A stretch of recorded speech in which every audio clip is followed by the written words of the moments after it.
are you sensing? You've seen it from the very beginning till now. Where are we going as a nation in terms of our education? Honestly, I don't know. Wow. That in itself is a very, very serious statement. Because education, we need to look at it as a way of systems thinking. Every element of education should be seen as a whole by itself or as a subset of a whole. But here we are picking pieces and we are not looking at the system as a whole. That is very dangerous in the sense that 2017 at Ho, I was the guest speaker at the CHAS meeting.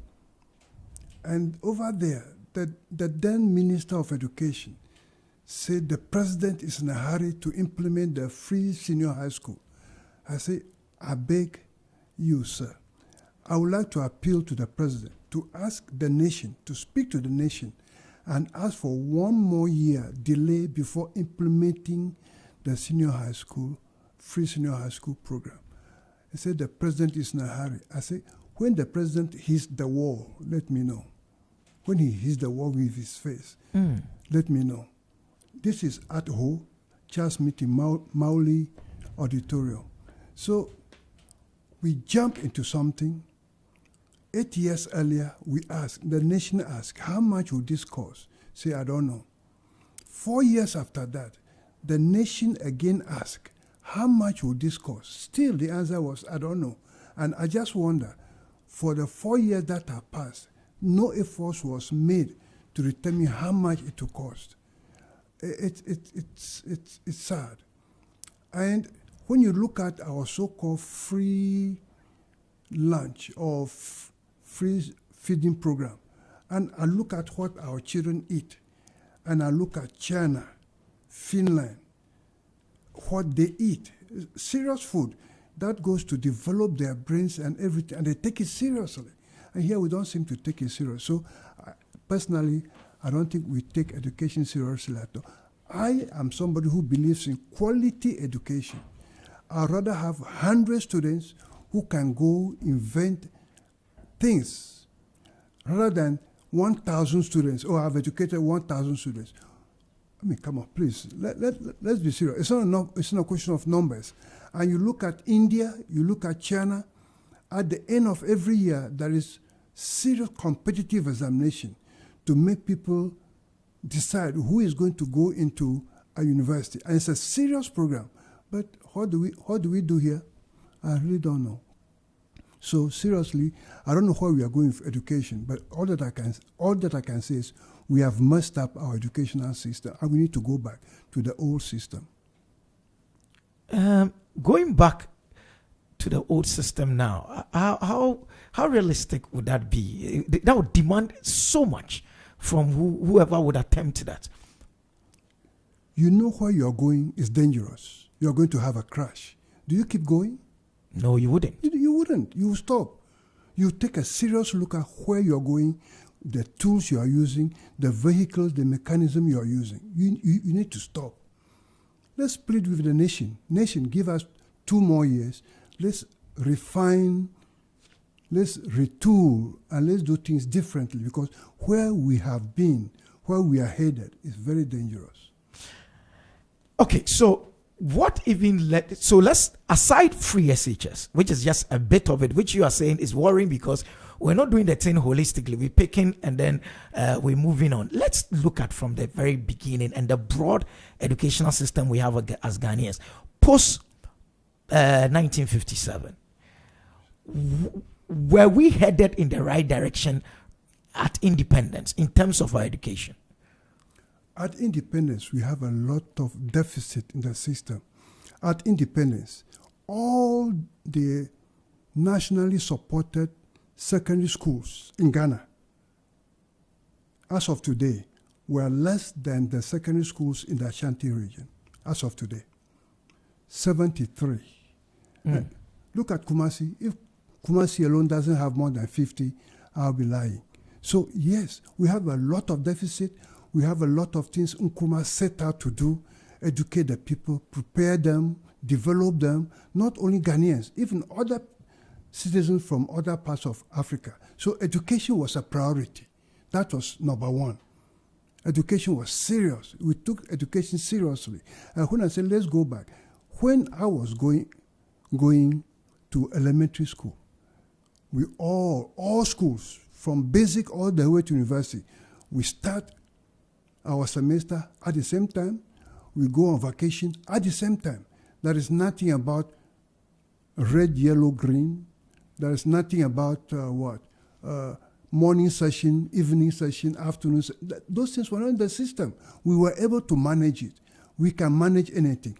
Ghana is a small country. Even in the US, California, and so on, they don't have the kind of thing that we have. They have system that works. You go to school, only one session, that's it. But how big are we? Even Nigeria is not doing what we are doing. So we need to be very careful. We need to stop. And we need to take a serious look at what we are doing. If you are wrong, you are wrong. If you make a mistake, you make a mistake. If you are headed the wrong way, you are headed the wrong way. So just stop. Let us, as a nation, all agree. Let's take a serious look at this. As a nation, not a party, but as a nation, let's take a serious look at this. And we need to do that with Ghanaians, not some foreigners coming, not some people who supposedly work in America, handling some remedial schools. No, it should not be that. Prof, talking about the development and all that, are we educating our people for the centuries we are finding ourselves in? Are we developing? Are we educating Ghanaian children to be ready for the future? No, we are not. We are just going through motions. We are going through motions. What are we educating them for? What is the tool we are using? What is the plan? What are we envisaging to be in place at that time? I can share with you just recently, about 2-3 weeks ago, in my village, they called me. I am a member of the Town Development Committee. They called me that government says they are bringing computers and that they must have air-conditioned room. I said, who is going to provide the air-conditioned room? Is it us, the school? Is it us, the citizen? Or is it the government? If the government knows that there must be air-conditioned room before they bring the computers, I say it's going to fund everything. So why is he asking me to do that? But we went ahead, we got the room ready, air-conditioned. So we are waiting for the computers. We are waiting for the computer. I hope we don't get Chinese, whatever it is that, or the French one where the instruction was in French, and the Chinese one which was, no. I hope you don't have that. That we have real serious computers. And in that same village, the Catholic Church brought computers. They set up IT center and learning center. They brought it, they financed it themselves, free to the basic school in the village. So if we need to be very serious, we are not serious. Prof, that paints a very bleak picture of the future for this country.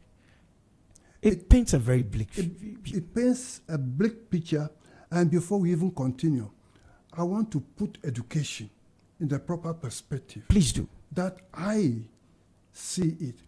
And I'm going to quote for you a 1954 statement by the Chief Justice of the United States. I'll take my time, I'll read it so that we can all get the meaning, the implication, and the import. That's Chief Justice Warren Earl. He says, today, education is perhaps the most important function of state and local governments. Compulsory school attendance laws and the great expenditure for education both demonstrate our recognition of the importance of education to our democratic society. It is required in the performance of our most basic public responsibilities, even service in the armed forces. It is the very foundation of good citizenship. Today, it is a principal instrument in awakening the child to cultural values, preparing him for the professional life thereafter, and in helping him to adjust normally to his environment. In these days, it is doubtful that any child may reasonably be expected to succeed in life if he is denied the opportunity of education. Such an opportunity, where the state has undertaken to provide it, is a right which must be made available on equal terms to all. That's Warren, Chief Justice of the United States. In 1954. 1954, in Brown versus Board of Aid. Interesting. But, Prof, based on that very statement, where he's talking about the fact that it must be compulsory for all, Yes. I thought that was what the free SHS sought to do, so that it can be termed as a great policy, but probably the challenge is in its implementation. The free high school is not compulsory. I can decide to go, I can decide not to go. It is available, it's free.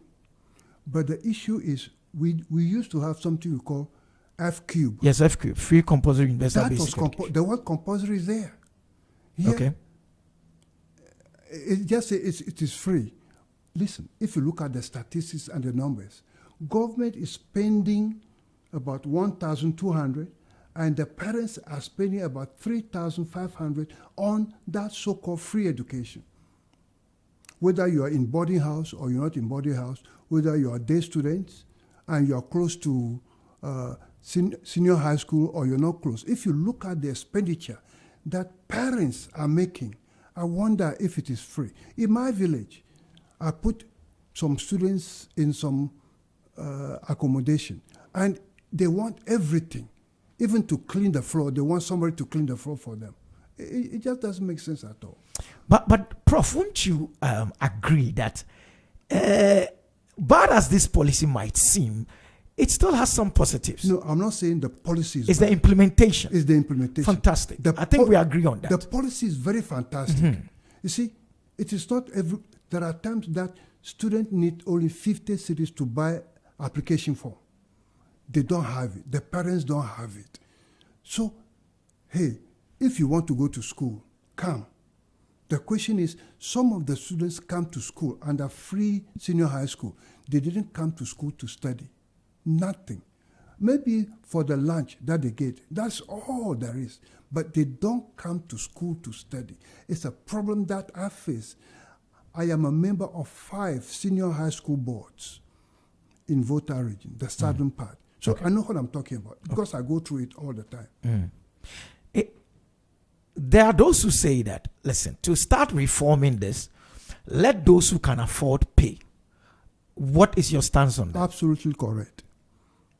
Because I used to pay in senior high schools. I used to pay a number of students, at least 5 students at a time in every year. At least that. So it was not a problem for me. I can afford to pay. And the law says it should be gradual. When we are ready, then we should go into it. But we have forgotten that gradual. And say, we are in the middle of the swimming pool. We are not ready. We might drown. We will drown. I remember when I went to Achimota, I've never swum before. So I didn't go to the shallow end. No, I was down. So I have to crawl. And thank God I went to the other end. Because the Achimota swimming pool has the deep end by the main gate. Yes. And the shallow end is at the other side. Yes. I don't know. I have not been there before. It's the same as it was in our time. I was an Achimotan as well. Okay. Prof, you are an international consultant. You've helped so many businesses and even countries turn things around. Yeah. Could you lead us to help my listeners? How do we turn around this free SHS and make it a better, better in every sense of the word going forward? Where do we start from? We have discussed, as a nation, we have discussed this, that it is not the most appropriate way, the way we are implementing. Even the former Minister of Finance, everybody is mentioning it. Please, those who can afford, take them out of the pool for this free senior high school. And if whether I'm in school or not, I will eat. So why should food also be part of it? And if I need accommodation, maybe government should help in that area. I come from Wa, and I come to school in Volta region. I don't know nobody, no relatives. Maybe they are, because the most important cost that the parents are bearing is the accommodation. Is the accommodation. I'm from Wa, I'm in Ho, I need accommodation. I have to go and get either the government provided accommodation, but I pay a fee, or I go and get private house and I pay a fee. And it's a serious issue that we are. So let's talk as a nation. Let's go to Senchi, as we have always done. All parties, all angles, all experts, all consultants, all who hold Ghana dear to them. Let us go and let's say, how do we start? Let's start all over again. Let's refine. Let's do whatever we can do to put the ship right. Otherwise, we're in trouble. No, not only trouble, serious trouble. Someone must put a stop to it as it stands now, and then say, we're doing a reset. As an observer in this country, you someone who has studied what is happening around us keenly, do you think it's going to happen? That will stop? Yes. Oh yeah, it will happen. Because when we hit the wall and our nose is bleeding, nobody has to tell you, no, that here is a tissue, wipe your nose. Because I told them in 2017, the way we are going is a dangerous route we are going. Let us ask the government, let us ask the people of Ghana to give us 1 year so that, classrooms, halls, dining halls, and all of those things. Give us 1 year to put them in order. But we didn't even have statistics on what is needed in any school. And then we just say, we have launched free senior high school. And we didn't even know how many people we are expecting in terms of when we open the floodgates, how many people will come in. We didn't do no research. It's not facts-based. No. You don't make decisions that way, especially when it involves a nation. We don't know how much it was going to cost. That in itself is something that we would have to interrogate further. And like you're saying, a Senchi-like kind of a meeting would do perfectly well. Now, let's move outside of education and into, say, SME, which is one of your fields. Yeah. How are we performing in that angle as well? We are not performing that well. We are not giving them the environment that they need. We are not providing them with the resources that they need. I hear we are going to have a SME bank or women bank. Yeah. It's a promise. It's one of the... I thought it would be SME bank, not necessarily only women bank. Otherwise, we are discriminating against the men who also need capital. So we need to look at it. Like there was some idea some time ago that we need to have an SME bank. That would be interesting, whether you're a man, a woman, whether you're Muslim or a Christian or African traditional, whatever. Just SME. When I went to the US way back in 1970, the first thing I took part in is what we call UBAC, Urban Business Assistance Corporation. The students, in conjunction with banks, will go to a business person who has applied for a loan. They will refer them to us. We will sit down with them, develop the business plan for them, prepare everything for them, and the moment we take it to the bank knows that it's coming from us. The approval will be given. Oh, the approval, because we are like New York University. I mean, we have a reputation. We have something. We are in the Wall Street, so they know us very well. I think we need to have something like that. We need to fund an institute like that. That should be focused on providing that service to the SMEs. Okay. Still on that, because you brought this discussion in, let me find out.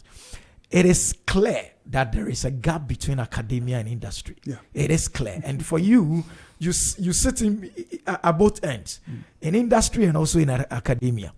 Prof, how do we bridge this gap? Why have we not bridged it over the years, and how do we bridge this gap?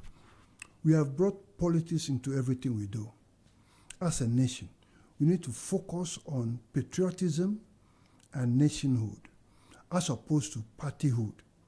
It is destroying this country. You see something is wrong, because you're not a member of this party, you cannot say it's wrong. No. If you're a member of a party, if something is wrong in that party, say it. Ghana is paramount. Ghana is all that we stand on, is the foundation from which everything revolves. So we need to be honest with ourselves. 45-45. So some floating voters who we pay to vote. No, that is not realistic, fast-based, system-based thinking. That will lead us to destruction. And, I used to read on some of these things happening in some African countries, and I say it never happened in Ghana. It's happening in Ghana. Just like how the disaster in Accra Sports Stadium. Yeah, May 9th. It happened in South Africa. Yeah. People died. I said, this will never happen in Ghana. A month or 2 months after, it happened in Ghana. So I couldn't say anything. I couldn't say anything. So what we knew should not happen in Ghana is happening in Ghana. And we need, as citizens, not spectators. We need, as citizens, not as idiots, but as citizens, we need to stop and take a look at where we are headed. We'll come to the academia and industry question again, but I need to remind listeners that we're talking to Professor Aheto, who is a product of Zion College of West Africa. And Winneba Secondary School. And Winneba proudly Winneba Secondary School, University of Ghana, New York University, Faculty of Law, Ghana Law School. He holds a BSc, MBA, MPhil, ABD, CPA, CMA, CFA, CIA, LLB, BL, CA, CGFM, FCIA, FCMC, FICB, and he's been in academia since 71. Yeah. We produce the thesis, the dissertations, brilliant ideas, and they end up on the shelves. Whose responsibility, if I may ask, is it to translate the bright ideas in academia into industry so that Ghana becomes the better for it? Number one is the duty of the one who supervised that thesis. To try to sell that thesis to business. When I was in Legon, we tried to do that. We invited the businessmen to come and take a look at our curriculum, what we teach, how we teach it, what we do. We invited about 40 practitioners. Only 8 showed up. It was disappointing. We also have another session on interviewing skills. Again, we invited people in the industry, in the public, in the personnel management sector. Then it was personnel management, now human resource, now human capital. They didn't show up. It was very disappointing to the students because we did that through the SRC. Nobody showed up. So for me, I think even industry itself is only shouting, but they cannot put their money where their mouth is. They are not supporting the academia. They are not. If anybody disagrees with me, I want to meet him here at a workshop or a seminar, and then we talk. They are not serious at all. They only talk. They only complain. Oh, we are turning out incompetent, unqualified students. But what are you doing to help us? Don't sit aside and criticize. Come, sit down with us. What are we doing wrong? We need internship for these people. We need attachments for these people. We can't get it.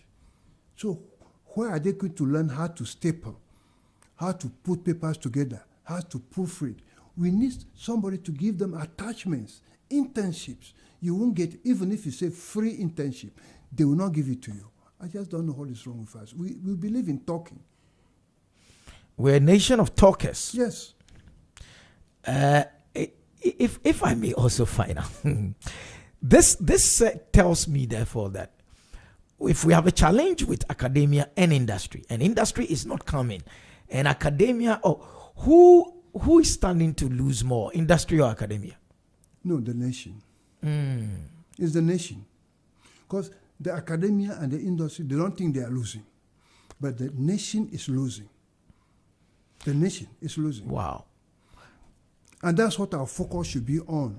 Let's not focus on the academia. Let's not focus on industry. Because when I was in Lagos, there was something. Then we call industry. And then we call some politicians. They say, hey, in politics, it is the votes that count. Not the ideas you're bringing up, but how many votes you can bring. I was so disappointed. Radio Universe. So, as a nation, we need to stop. We need to see where we want to go. We need to have a grand strategic plan for the nation. I heard some time ago when President Kufuor was president that we are going to have a 50-year plan for the nation. It just reminded me when I went to China. They have a ministry called Ministry for the Future. Ministry for the Future. Yes, it's a big signboard, Ministry for the Future. They do not handle anything that will affect the country in 50 years, but they only look at beyond 50 years. So these are people Somebody's paid to think 50 years ahead. So when I heard that Ghana, we are going to have a 50-year plan, I was happy. At least that's the beginning. Then once we have that 50-year plan, then we can look beyond that 50-year plan. But that was just a dream. That was during President Kufuor's term.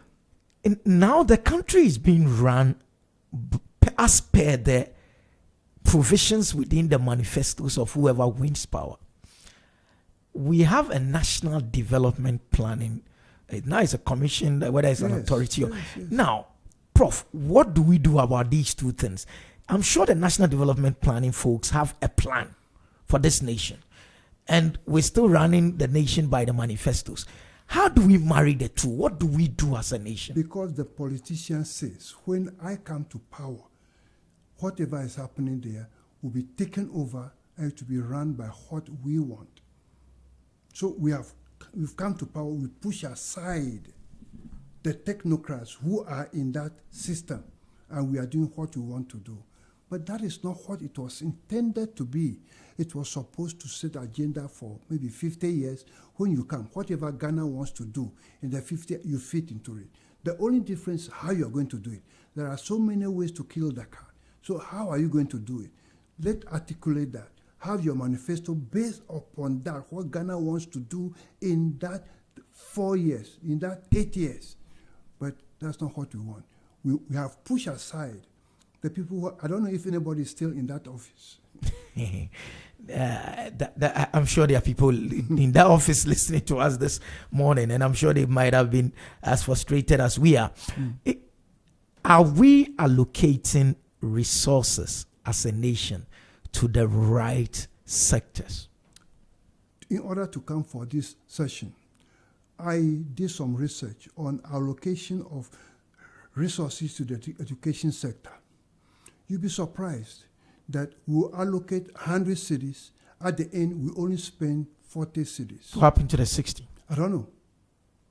And if we are serious in that initial allocation, now, if we should allocate, and we have allocated 100 cities, it means we can deliver based upon what we want to do. Exactly. We can deliver. But now you gave me only 40. What do you want me to do with it? That in itself is... Let's think of Ghana, because you are a management consultant as well. Let's think of Ghana as one of the businesses that... a company called Ghana. Let's say there's a company called Ghana. Like Singapore. They run it like a business. Yes. So now let's bring that thinking into Ghana. If Prof is to advise the chief executive of that company, the company called Ghana, what would you say are some of the things that this chief executive must start with? The first thing is the baseline study. Where are you now? Okay. Where do you want to go? When do you want to go there? What will it take? Who will take you there? Not name, but competency, capabilities, desires, and so on.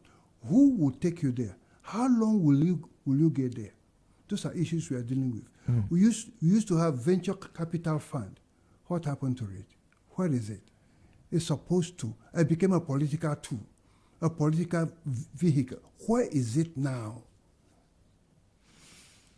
Where is it? What happened to it? What are the funds? We use it only politically. But it should have been people who have businesses, that have business plans that need to be funded and to be helped. Venture capital, provide them the money, then have an exit plan. When the time comes, exit, just like we did for the rural banks. We invested only 25% in them, and they have done very well. So in the end, that 25% don't even appear in the balance sheet anymore. Yeah. But was that not the plan behind the National Investment Bank? That was the plan. But we have now destroyed it. We have now replaced it. National Development Bank, Agri-Development Bank. Agri-Development Bank, National Development Bank. We are turning the National Investment Bank into something. I'm hoping, seriously hoping, that where our vision is now will be where we need to be. But we need to take us. Even then, we should have discussed that as a nation. As a nation. So the one thing that is missing is we have gone away from discussing things as a nation and taking a decision based upon the various ideas from the various places, pros and cons. We look at it and we come to a consensus, as the board of directors do. We don't vote. You talk and talk and talk. And if anybody would like to watch, there is a video or a movie called The 12 Angry Men, The 12 Angry Men by Henry Fonda. The old one, not 1959 version, not the 1970 version. The 12 Angry Men. Out of 12 people, only one person said, no, I don't understand. Please convince me, I'm open. 11-1. In the end, it became 12-0. Just because he said he doesn't understand, convince me, I am open. I have my open mind. One by one, he started winning people over. Because people have ulterior motives. Reason why they want to quickly find a child who was not guilty of murder.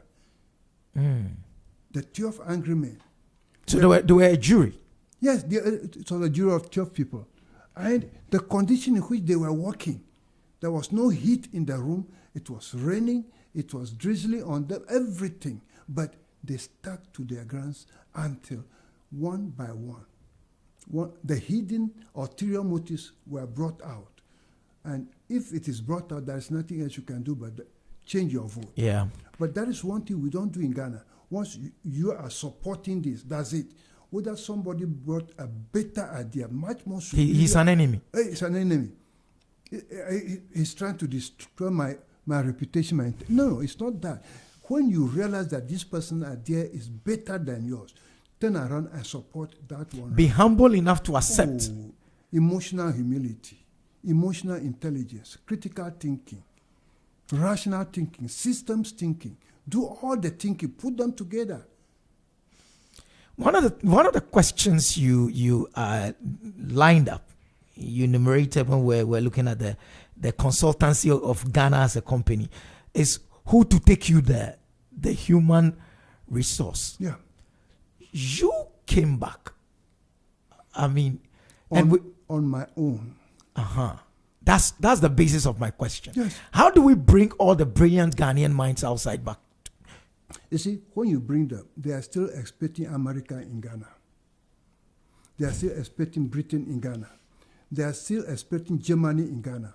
I have a friend right now who is in the US, and she is there. I said, when are you coming? He said, oh, maybe May or June.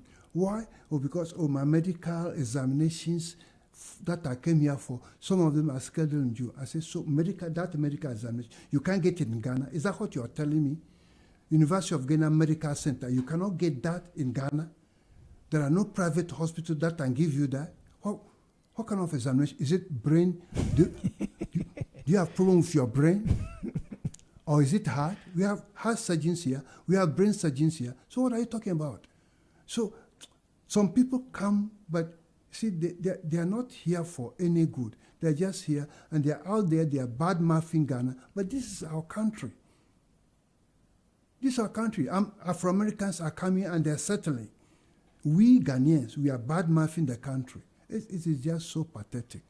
We are part of our own problem. Yes, we are our own problem. Not part of it. We are our only problem. We are our only problem. I find that quite interesting. And I asked that question because I was wondering, you were doing well. You had established yourself. Why come back? What brought you back? Ghana needs me. Oh. My church needs me. The leader of the church doesn't even know me. He just said he got a revelation that there is somebody, even my name, first name, John. Yeah. He was calling it George. He said when he comes to America, he wants to see George Aheto. I got the message. I came, he says, I want you to come and help me, management-wise, finance-wise, to run the church. I said, sir, next month, I can come. He said, no, you wait. Don't come too fast. Oh, no. He said, wait, when I'm ready, I will call you. So he came back. After 1 year, he said, yes, you can come. That is Uvanu, Apostles Revelation Society. Yeah. So I packed. You know what? I took only 2 suitcases. The rest of the things I left. They shipped them to me later on. Because he called me. He needs me. My church needs me. My country, the church is part of the country. Exactly. So I came back. And since then, even yesterday, I started with somebody that we are going to do fundraising in July. They want me to be the chairperson. I say I've accepted before even the letter arrived. Prof, would you mind leading an international crusade to bring smart Ghanaians back to help this country? I'll be more than glad.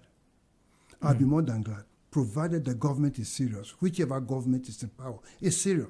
You don't bring people who I left 2 teaching jobs, 2 full-time teaching jobs, and I came back. So you don't bring those people and you frustrate them.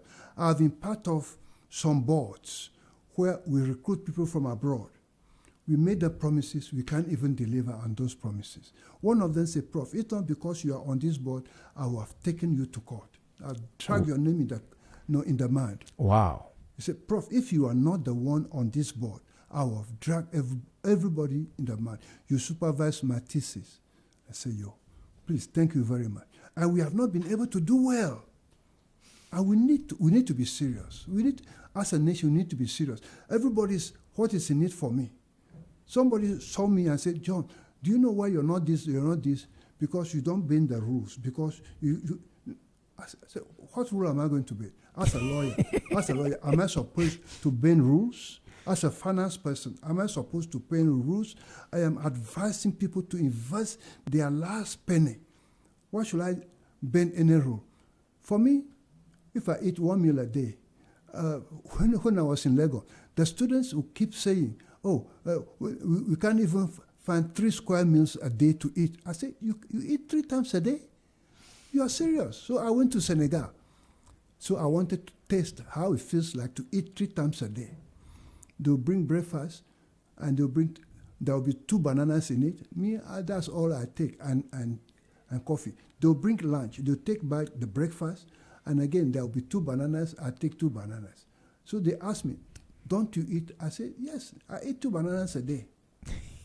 What is the problem? But secondary school and university students say they want 3 square meals. And one of them even there said, I said, I like Tom Brown. He said, no, he will never eat Tom Brown. Even if he's eating and somebody knocks at his door in the dorm, he will put it under his bed. So he's embarrassed. Mauli, come. Prof, you know about the Singapore story well. Yes, very well. Prof, how do we do ours like this? How did they start it, and then what did they get right, and why are we struggling? Number 1, they started with, don't talk to me about democracy. Just listen to the man. Don't talk to me about democracy. Let's talk about what is good for us. And anybody who's going to be a hindrance, will remove him.